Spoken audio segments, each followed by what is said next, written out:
Welcome to Vancouver, host city of World Cup 2026, where tourists rent sea-doos and crash them into gray whales. Oh my God. Where we thank our bus drivers before getting off. And where Canadian geese block traffic on match day without a single sorry. I've lived here for the last 20 years, and in this video, I'm going to give you the tips that only a local can give you for World Cup. Now, Science World has been completely transformed into a giant FIFA football, and honestly, it looks incredible. Even the Canadian geese like it.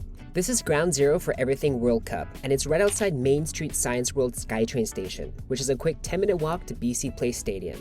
Now, if you have match day tickets, here's what it looks like from above. You got the giant football in the back, and this is the entrance where they're going to scan your tickets. Gates open 4 hours before kickoff. So right now the roads are all closed, but this is what it looks like on a busy day. There's going to be beer gardens, live music, food trucks, 55,000 plus fans. It's going to be an absolute party. So make sure you stay tuned till later in this video, because I'm going to take you inside BC Place Stadium and give you a couple stadium hacks. The official FIFA Fan Festival at Hastings Park has just opened up, so if you don't have tickets to go watch a game at BC Place Stadium, no problem, you can watch the games here instead. It's a brand new 10,000 seat amphitheater, and tickets are on sale right now. So reserved seats cost $103 and lawn seats start at $44. There's also freestanding area tickets for the first 2,600 fans. Now there's a lot of tickets still available, you can grab them online. To get here, you can take the SkyTrain to Renfrew Station or 29th Avenue Station, and then you can hop on the 11 FIFA Fan Festival bus that leaves every 5 minutes, so it's going to be really easy to get here. Now, if it's your first time in Vancouver, here are a couple unwritten rules every visitor needs to know. We thank our bus drivers before we get off.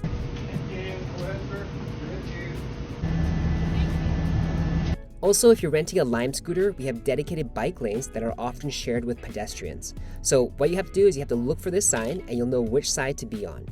You also want to stay on the right of the bike lane because we pass on the left. It just kind of helps keep everything moving. There's also a new FIFA Fan Pass, which is $10.99 for 90 minutes and is valid for 5 days on Lime scooter. There's also valet station parking outside Science World on match days. Now for tipping, 18% is pretty standard, 20% is great, and 22% is fantastic. Now if you want to celebrate World Cup like a local, head over to North Vancouver and check out the Canada Soccer House. They've taken over the entire waterfront plaza. There's no tickets, there's no reservations, it's on a first come first served basis. Come for the watch party, but stay for the sunset.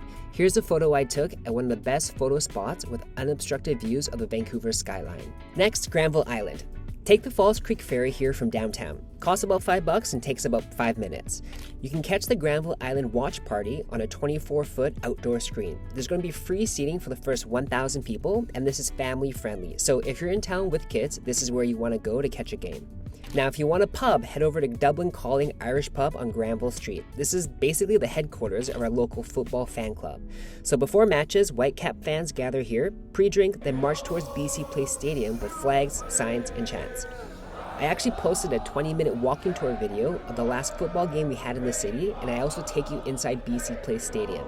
You can check it out here, because it'll give you a preview of World Cup vibes in the city.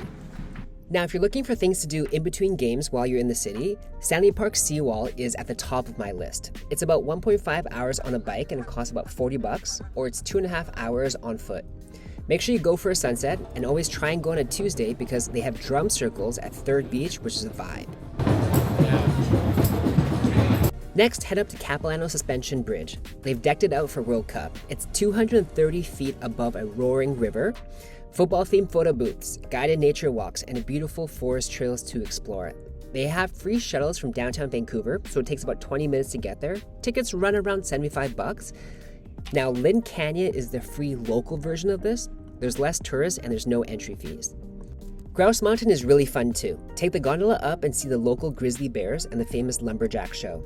They've also laid out the largest Canada flag ever, so if you're ever in the city, look north and you can probably see it.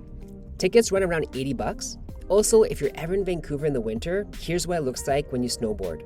It does get a little bit chilly in the mountains at night, so make sure you bring a light sweater or a jacket. Granville Street Entertainment District is now closed for 5 blocks.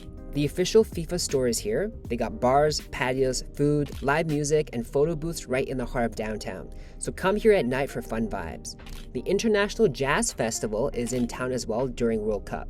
So there's going to be about 175 concerts and events, but the best ones are going to be outside the Vancouver Art Gallery, which is downtown. These ones are always free.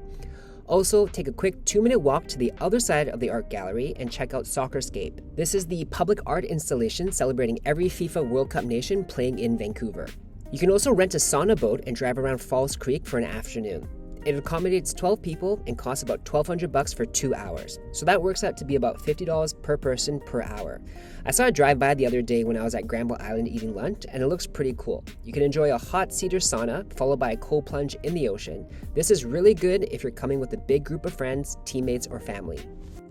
Now, some BC Place insider tips. The roof is going to be fully closed for every single match. That means that you can leave the sunscreen, the sunglasses, and your hat at the hotel. Now, a heads up, there is a 2 alcoholic drink limit per person per transaction, but there is no limit on non-alcoholic drinks. So to save yourself from wasting time in line trying to get another drink, what I do is I order 2 alcoholic drinks and then I order 2 non-alcoholic drinks at the same time. So that's 4 drinks and I'm basically set until halftime. Now, to get into BC Place, there are bag policies. You're only allowed to bring a small fanny pack or a clear bag only. The wrong bag means you might have to be coat check it, and the coat check line, it sucks. It takes forever to get anything there, so you might as well just save your time and go to the beer gardens instead. There's also a camera policy as well. Basically, any camera with a detachable lens is not allowed inside BC Place. So that means no DSLRs and no mirrorless cameras. So if you have any questions about Vancouver, the World Cup, just drop a comment and I'll be happy to help out. I actually just launched this YouTube channel a month ago and I currently have 80 subscribers and I'm trying to get to 1,000.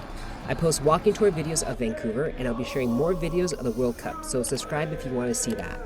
For your next video, you should watch this football fan march video I posted. I'll take you inside BC Place Stadium as well and you can preview World Cup vibes in the city before you visit Vancouver. Thanks for watching and I'll see you in the next video.